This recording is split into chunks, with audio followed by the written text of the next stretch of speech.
For Complex News, I'm Hanuman Welch. It's that time of the year again where the sleepy beachside craft brewery known as San Diego is descended upon by a little horde of fanboys, Funko Pop enthusiasts, and pretty much every major film and television studio on the planet for San Diego Comic-Con. Since we are still a little while out from every reveal from this year's convention, we're pulling up to the betting window and placing some wagers on what we might and might not be putting eyes on during this year's con. First up, we have got to see a new Venom trailer. It's been nearly 4 months since we saw our best look at Tom Hardy bond with the black and white symbiote, and while the trailer did give us the broad strokes of the story beats, we got the barest look at Venom in all his moist glory in actual action. We are Venom.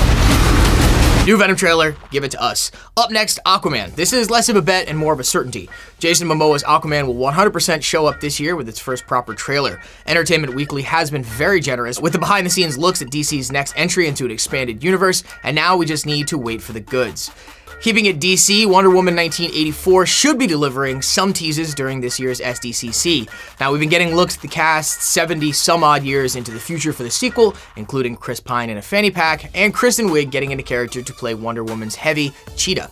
Odds for a Wonder Woman delivery, very, very high. From DC to Marvel, we know that this year will be a light year for Marvel Studios, as Marvel is skipping Hall H this year and may not announce any new movies until after Avengers 4. Marvel Studios president Kevin Feige told Collider, "We're not going to Hall H this year. It will be an off year, which is what we did after Avengers 1 and what we've done every few years. There will be a 10th anniversary presence at Comic-Con, but no Hall H panel."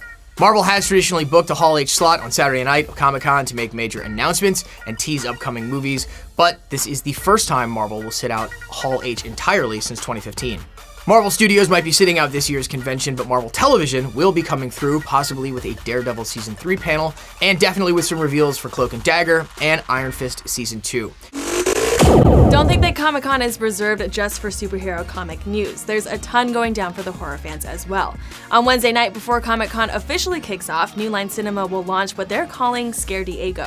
The studio is expected to present a preview of their Conjuring spin-off, The Nun. The first teaser trailer was released earlier this summer, so a full-length trailer will hopefully be coming our way Wednesday night. New Line will also be previewing their upcoming It sequel, It Chapter 2. The follow-up will show Pennywise returning 27 years later to torment the fully grown Losers Club. The movie did start filming recently, so it's unlikely we'll get a full trailer, but there's a chance we may get a Comic-Con exclusive behind-the-scenes look, or maybe a brief teaser to the film, which is set to release September 6, 2019. And speaking of thrillers, Friday will feature 2 other movie panels from Universal Pictures, Glass and Halloween. Screen Rant notes that given all the teases we've gotten in the last few weeks, we're almost surely going to get a trailer for M. Night Shyamalan's Glass, the follow-up to Unbreakable and Split. As for Halloween, we've already seen the studio's first trailer to John Carpenter's iconic tale of Michael Myers returning to Haddonfield. However, given its release later on this year, we're sure to get at least a new clip or a second trailer from Comic-Con. Now, movies are all well and good, but let's talk about the small screen for a minute because there's equally exciting shit happening there. Firstly, DC may be a mess in theaters, but at home, they've been killing. Now, admittedly, Peak TV got the best of me and I fell behind on the current seasons of Arrow and The Flash, but I hear they're bringing in Batgirl. That, plus the plans for the next crossover event, should make all of the Arrowverse panels, which includes Flash, Supergirl, and Legends of Tomorrow, a must-attend. And if you loved EW's Breaking Bad 10-year reunion cover story, then you're probably gonna love whatever comes out of the reunion panel. In addition to nostalgia and reminiscing, might we get a hint at what other main show players may appear in Better Call Saul? The point is though, if you have a favorite TV show, even if it isn't related to comics at all, there's probably a panel for it. I mean, Brooklyn Nine-Nine is even hosting one, and considering that show's miraculous revival, it'll probably be a party. It'll also be interesting to see how some polarizing upcoming shows that are holding Comic-Con screenings will be received, like the hotly debated Charm reboot. When it comes to TV and Comic-Con, just remember this. Lost was basically born out of a fandom that started at the con.